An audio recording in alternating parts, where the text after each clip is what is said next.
अस्सलाम वालेकुम दोस्तों, मैं हूं मोहम्मद उमर। आप देख रहे हैं माय चैनल वीडियो। दोस्तों, आज नई वीडियो के साथ आपकी खिदमत में हाजिर हूं।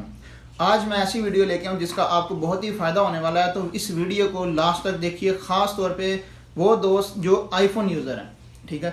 आईफोन का कैलकुलेटर जब आप यूज़ करते हैं, तो मुझे भी इस चीज़ का पहले पता नहीं था, तो मुझे पता चला। मैंने सोचा कि चलो अपने दोस्तों के साथ भी इसको शेयर किया जाए। तो जब आप कैलकुलेटर यूज़ करते हैं, ठीक है, आप कोई रॉन्ग वर्ड टाइप कर देते हैं। मे बी ये जैसे स्क्रीन पे आप देखें, अगर आप इस तरह से टाइप कर देते हैं, ठीक है, तो अभी लास्ट में आपने इसको कोई एक जो है लफ्ज़ ऐसा लिख दिया, वर्ड जो कि आपने नहीं लिखना था, और आईफोन में एक लफ्ज़ को काटने के लिए कीबोर्ड में ऑप्शन नहीं दिया गया है, ठीक है। उसको हम कैसे, एक वर्ड को हम कट कर सकते हैं, आज मैं वो आपको बताऊंगा, और दोबारा से उसको किस तरह से दुरुस्त करके लिखा जा सकता है।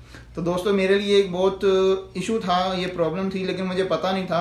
तो लेकिन अभी मुझे पता चला। आप भी देखिए जैसे ये स्क्रीन पे आप देखें, ये देखिए मैंने कुछ वर्ड टाइप किए हैं, ठीक है। अभी ये जो लास्ट वाला वर्ड है, अभी इसको मैं रिमूव करना चाहता हूँ, ताकि ये गलत हो गया और मैं इसको दुरुस्त करके सही वर्ड लिख सकूं जो मैंने यहाँ पे लिखना था, ठीक है। ये देखिए अभी मैं लास्ट वर्ड को ख़त्म करने लगा हूँ। ये आप जो है अपने कैलकुलेटर के जो नंबरिंग जो आपने लिखे हुए हैं नंबर्स, आप उनको राइट साइड की तरफ स्किप करें, ठीक है। तो आपका जो लास्ट वाला वर्ड है वो रिमूव हो जाएगा, उसकी जगह पे आप दुरुस्त वर्ड लिख सकते हैं। तो जी दोस्तों, उम्मीद करता हूँ कि आपको ये वीडियो बहुत पसंद आई होगी। अगर मेरी वीडियो आपको अच्छी लगी तो प्लीज़ मेरी वीडियो को लाइक कर दें, शेयर कर दें और चैनल को सब्सक्राइब कर दें, ताकि मेरी हर आने वाली नई वीडियो सबसे पहले आप तक पहुंच सके। इसके साथ मुझे इजाज़त दीजिए, मिलेंगे अगली वीडियो में। अल्लाह निगहबान। सलाम अलैकुम।